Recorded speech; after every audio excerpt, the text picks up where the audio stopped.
Good morning po sa lahat. Isa pang maliyugto na ating daily Bible blessings. Mamagat po na ating rin umaga ay, kailan tayo huling lumundag at nagpuri? Kailan tayo huling lumundag at nagpuri? Naman, kailan tayo huling sobrang saya, sobrang tuwa, na tayo po ay lumulundag na nagpupuri sa ating Diyos?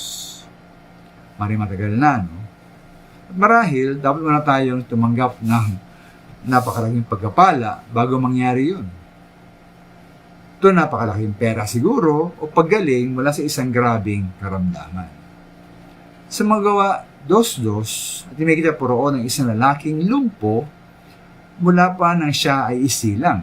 Sa verse 6, sabi ni Pedro na wala siyang pilak o ginto, ngunit sa pangalan ng Panginoong Hesus, ang lumpo ay sinabihang tumayo at lumakad. Ito nga po nangyari. Hinawakan po ni Pedro ang kanang kamay ng lumpo at itinayo. Agad lumakas ang mga paa at bukong-buko ng lalaki. Palukso itong tumayo at nagsimulang lumakad. Sa verse 8, siya pumasok po sa templo, lumulundag na nagpupuri sa Diyos.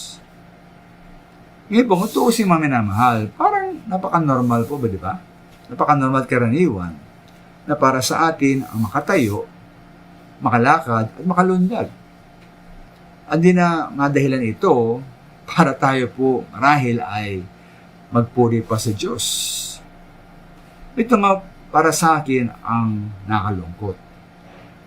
Napakarami tayong pagkapalang tinanggap at tatanggap mula sa ating Diyos na dahil sa dami nila na tinakikita maminamahal, tinakikita ang mga ito bilang malaking mga pagpapala. Pagkapalang dapat nating ikalundag at ikapuri sa ating Diyos.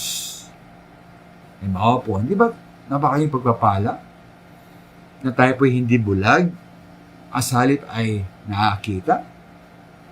Di ba yung malaking pagpapala maminamahal na tayo po ay hindi bingi as halip ay nakakarinig?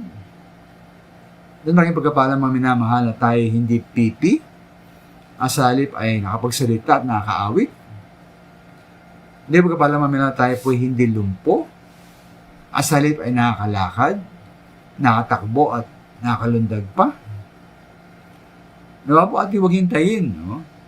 Na magpagkapala sa ating buhay ay mawala bago tayo magpasalamat sa ating Diyos. Maraming salamat po.